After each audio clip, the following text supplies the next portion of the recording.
Cue the giddy fanboy hands again.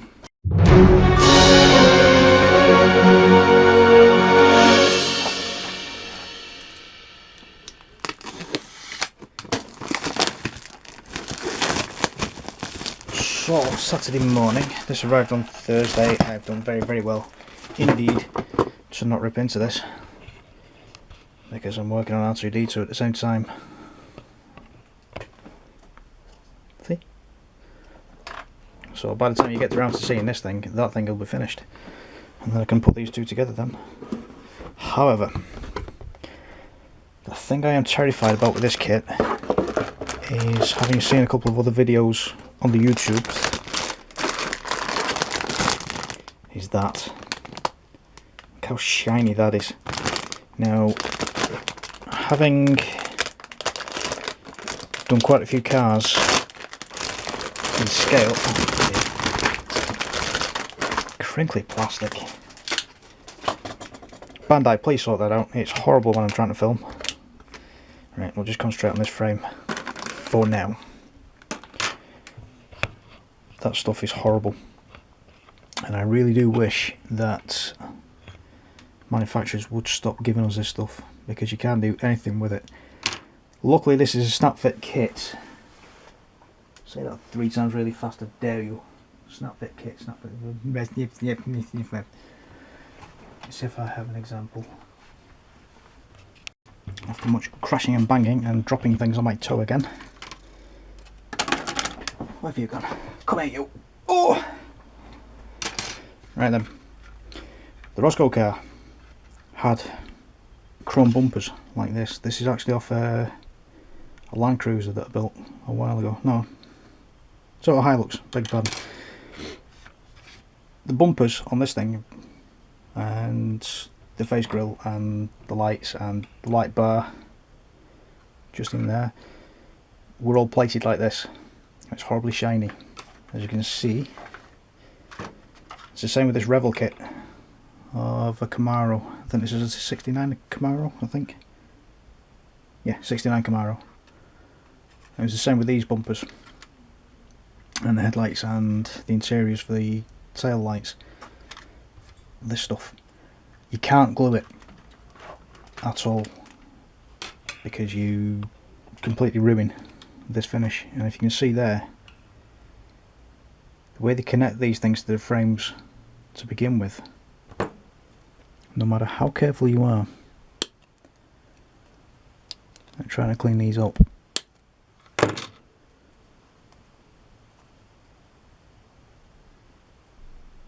you end up with a big chunk missing out of the side.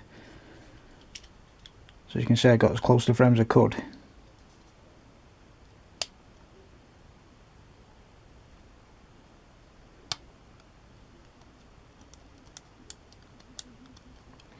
That was very, very delicate.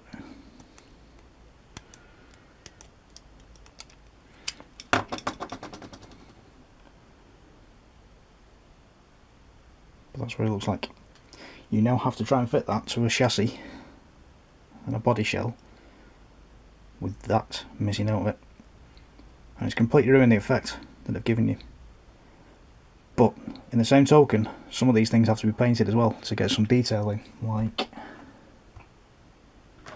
don't think we've got anything on there. No, we haven't got anything on there. But sometimes you have to paint these things. There you go. That's off the Roscoe car. That was one of the options for the air filter that you were given, which also called for the rim to be painted in white.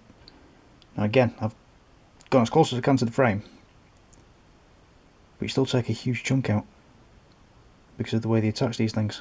So you've now got to try and get that back, which is impossible to replicate with paints.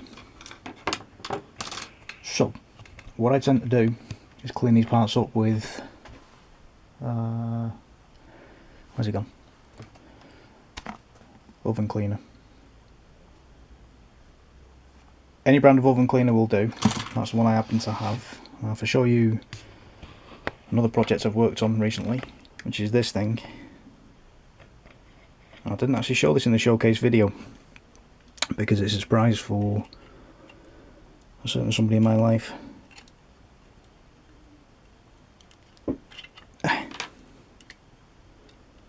But it was the same with these exhausts, all these shiny metal parts. They were all, what fell off then? Bloody brake handle. All these metal parts were done exactly the same as this, and then by the time you finish clipping it from the frames and what have you, it just didn't look right, and there was bits missing, and it just, oh, it was horrible, even this thing. And I say, you're trying to put these suspension struts together and you've got chunks missing out like that. If you'll focus, it just looks absolutely shocking afterwards. So strip it all away with this. I'll show you how to do that now. Actually, I was telling you lies, I'll do that in a minute. I'll talk you through the rest of the kit first, because I got on one and I started ranting and raving. You've got the box standard. Shift you out of the way. Box standard skeleton bits and bobs and things like that. I can already see straight away bits and bobs for the waistband with moulded in piping for all the wiring and stuff like that that 3PO has. So we'll see how that takes paint first. We've got a few other bits and bobs to do with, that looks like behind the knees, possibly. And then we'll have interior bits for the joints, which is all that bendy vinyl stuff. So we'll give those a quick coating of rubber black, I think. And there's also, I do remember this from a few videos I've seen, they give you that horrible shiny plastic like that with the moulded on arms, so it looks like you get a couple of spare arms from what I've seen around the place. Well, I've not actually looked at the instructions yet, but then they give you these pistons for a bendy arm so that the pistons can actually move and things like that, but it looks absolutely nothing like the plastic they've given you with all that shiny stuff on. So, if we look through here at the options they give you, let's try and find some. Yeah, so we're gonna have to try and paint those pipings. Paint those pipe. Paint. Look, give you the Return of the Jedi falling out eye thing. That's fantastic. It's beautiful. Yeah, so they're giving us a moving arm, by the look of it, which is supposed to marry up with, oh cool, with the non-moving arm. But look, they give you, what's it called? They give you the New Hope dented helmet. Sweet. So anyway, stop waffling, get on with it. So you've got to try and blend that in with the shiny plastic, which is impossible because it's a completely different shade. You can't replicate that shine at all whatsoever in paints. Ugh, why did he do this? Why? It's ridiculous, it really is. Really is ridiculous. So there we go, we've got one arm part there without the pistons that you add in, which are the ridiculously whatever mustard coloured plastic compared to the shiny stuff. And it's, I wish manufacturers would stop doing this. Now if you're like 8 years old and you really don't mind the shiny plastic, then that's fine, but somebody like me who wants the option of having a moving arm so I can pose him, it's just wrong. Shocking. Right, so we'll do a couple of tests on this stuff. Yeah. So we'll have that will have,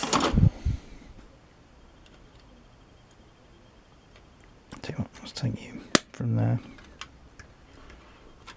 as a test, and then because I know how this stuff reacts anyway, because I've done it before with this stuff, I'll just compare it. So we've got the new Bandai stuff with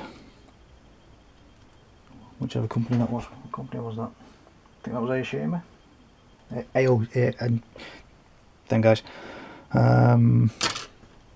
so that's that one. I've got a Bandai one, not a Bandai, Tamiya. Look, I'm getting old now. I did have a Tamiya one knocking about. Okay, so a word of warning before we actually get into this part of the cleanup process. This stuff is highly caustic. It is seriously dangerous. It is corrosive. It will burn you. It will do all kinds of terrible things to your skin and especially your eyes. So we're going to do this in a well ventilated area, so we're not going to get overpowered by fumes. It's basically very concentrated bleach that we're going to be using. So we're going to have outside, where there's plenty of ventilation, we're going to have a sealed container. We're going to have rubber gloves like you find in the kitchen, your marigolds and things like that. We're also going to have, even though I'm an adult myself, I'm going to have another adult standing by whenever I'm anywhere near this stuff, just to help me out in case I get into any trouble with me. Do not do this by yourself at all, ever. Anybody who knows me in real life knows I hate health and safety and all that kind of stuff. I am being deadly serious with this thing now. Do not do this on your own.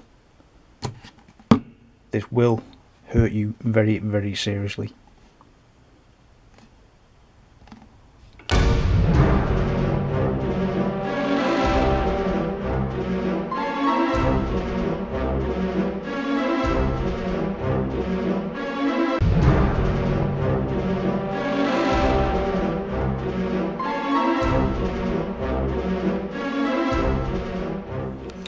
So what we're going to need right now is an old lunchbox that you really don't mind using ever again.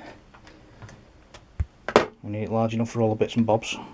We'll need that stuff, that's for show you, and an old toothbrush.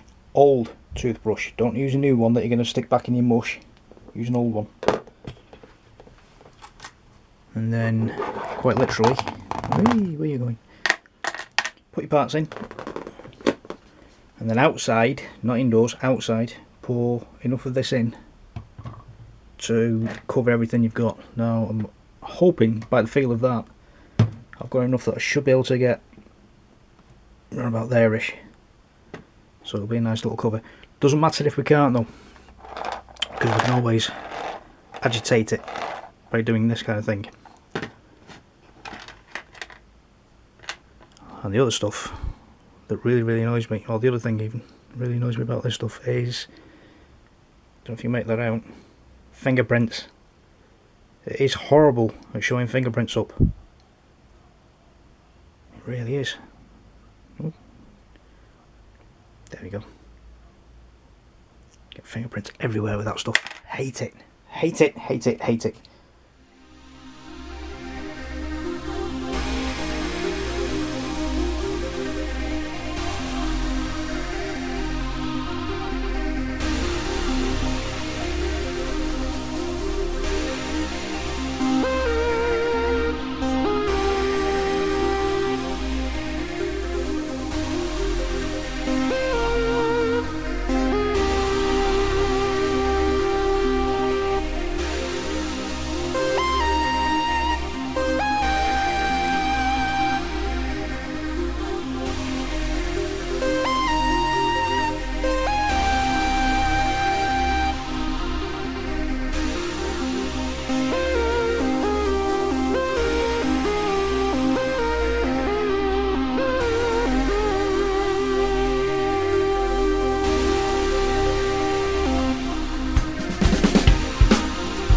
look back at my last clip where I was showing all this earlier, and I realised that my camera decided to fall over again. Anyway, it's been about an hour now. As we've already seen, that thing dissolved ridiculously quickly. The gold is a little bit more stubborn, but the chrome itself is virtually gone, which we like. So I'm wishing now I brought a tripod out, as I said earlier, but you didn't quite hear it. So I'm going to try and figure this out. Bear with me, because I'm in a shed with loads of bits of wood. So I'm going to try and face a piece of wood. This is all my dots as well. Stay. I'm using these tweezers. I'm going to very carefully, if I can, just give it a quick scrub with the old toothbrush. Just to see what's what. To give it a bit more persuasion. It looks like I might have to leave that a little bit longer to dissolve. As you can see on one side, it's completely gone. And you see the residue there. The camera will pick it up. Focus. That's the residue that's left behind. So once all this is done, we'll be taking this inside anyway and giving it a good swirl in the sink. You can see there, it is dissolving slowly. So I'm happy with that. I'm going to leave that for 2 hours then. I'll take these parts out now and get these sorted out. I've found something to put these on safely. I'll stuff it. Stuff it, we'll put it on the lid. I'll take these back inside and clean them up, and I'll show you what they look like. But in the meantime, all my C3PO parts are going in. And normally I would use virtually a full bottle for this and bring the level right up. You can see there it's not being covered at all.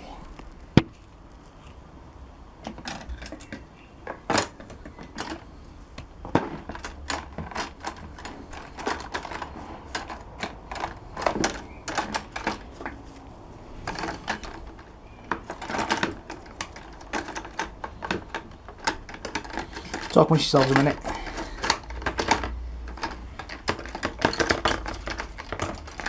As well, coat all these.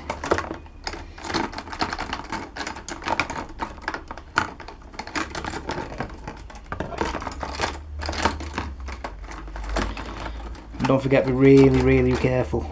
Really careful indeed. So not try and splash yourself with any of this.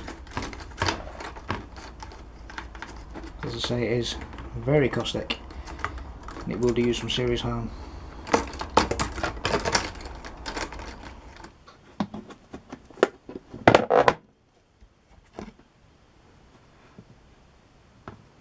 That's actually had a ridiculously long time to get it all sorted out, but as you can see, it's gone. So what we're going to do now is take this away to a sink and very carefully rinse this off. Bear in mind that there's still a caustic substance in there. We need to take care.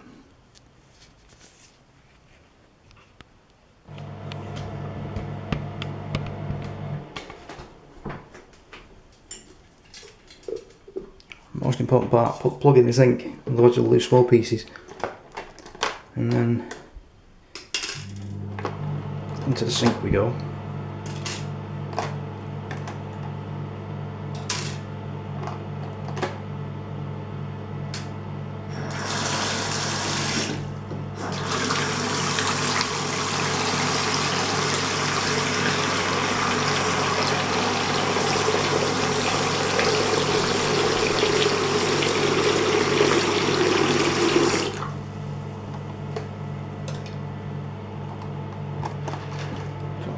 In the box we've got some blue roll or kitchen roll if you have it.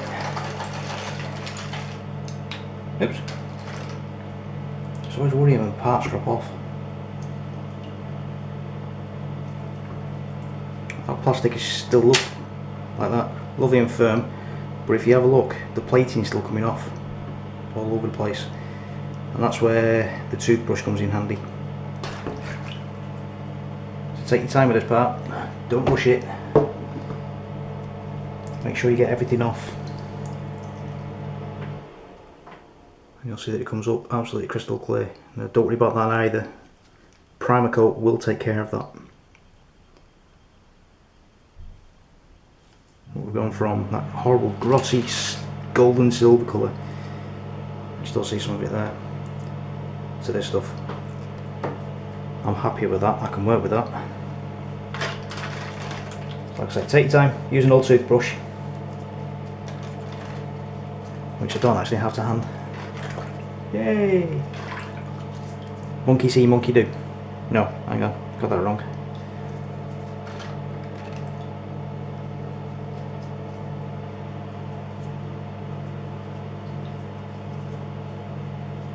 Don't forget, this is really caustic stuff, so do wear a glove. Don't just stick a bare hand in there, otherwise you will regret it.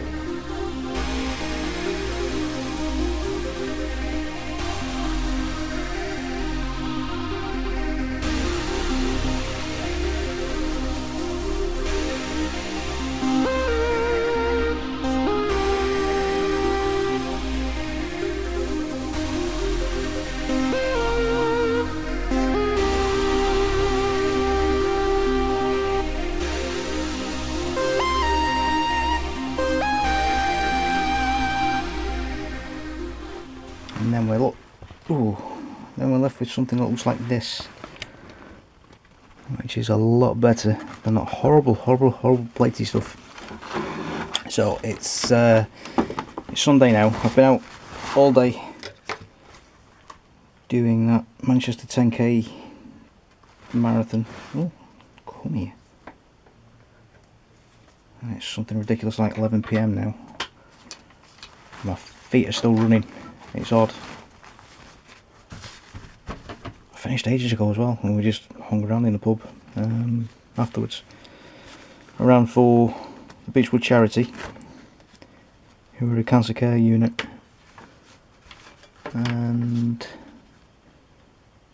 one of our running buddies sadly lost a fight with cancer very recently, so it was quite an emotional day. We've all had a bit to drink, as you can probably tell by the slurring. However,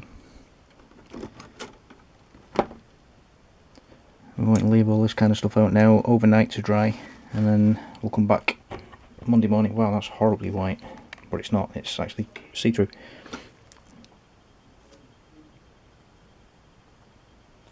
And these little bits here just peel off. So we'll leave that overnight to dry. Then we'll come back tomorrow and we'll get some primer on this bad boy. Bad boys, bad boys. No, not that bad, but oh dear. Am I going to get sued for that one? Okie dokie. Right then. 3PO's had a couple of days now to sort himself out and dry off and things like that. I've still got the odd bits and bobs of that carrier stuff thing that the plating was attached to. I'm going to see first whether primer on its own will take care of that. Now the primer is going to be similar to, well I say similar, it's going to be exactly the same as the last few times we've used a primer. It's going to be this stuff mixed 50-50 with, oh I had it a second ago, there you are, with the X28 thinner. So we're going to go with a dollop of that first, and then that helps everything go through the airbrush smoother. Do not put this in first like I did with the ATST build, otherwise you'll end up with spitty gunky stuff coming out first. You need it runny, so use this first. I shall preparate, because I've just realised I've left gunk in there from another build. So I'll sort that out back in a moment.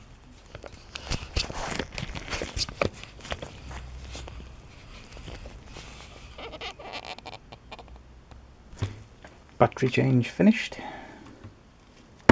I've always, let's see if we can do this without knocking everything over. I've always got a spare battery on charge. Because I'm literally, at the moment, the rate I'm filming, I'm literally getting an hour and a half worth of, sometimes not even that, depends how long the clip is, of filming done. And then the battery starts flashing up in this corner here. It starts flashing at me and says, I'm running out. There we go. Okay, so it's not an exact mix, it's roughly half and half. X20A first, and then roughly the same again of the XF20. And the XF20 is a lovely colour, it's a lovely neutral grey. That's what's happening behind you. Oh, just off to the side.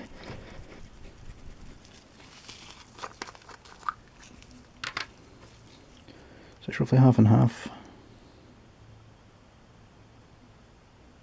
I should probably do it.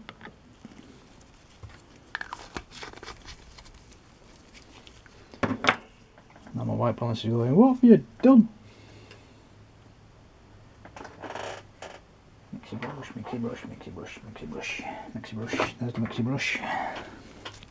So a really grotty old brush that we don't mind getting grotty. Give it a good mix.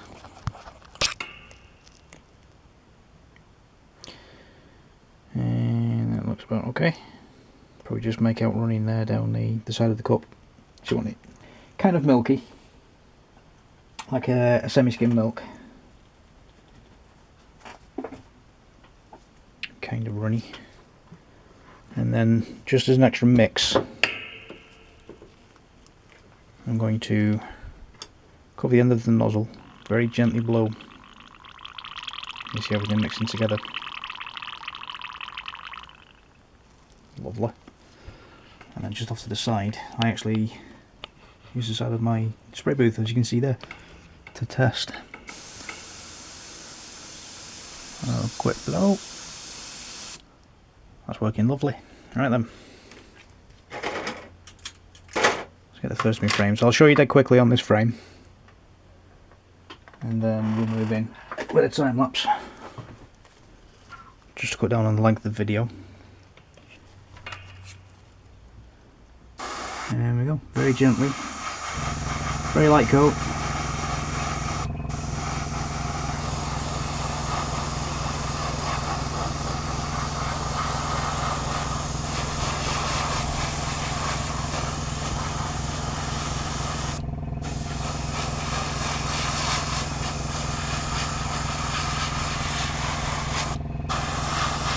I'm going to build this up in a couple of coats. As you can see, it's quite a transparent plastic that they've used. So we'll do a couple of light coats.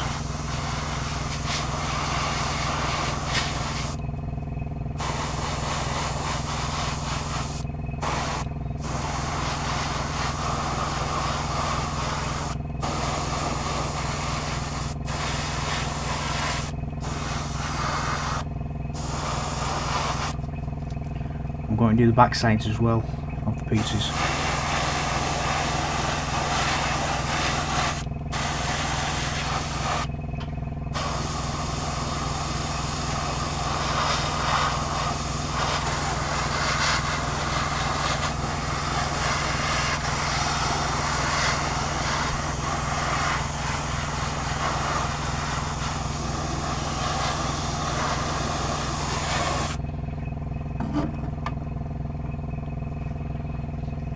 And he's not as transparent as he was.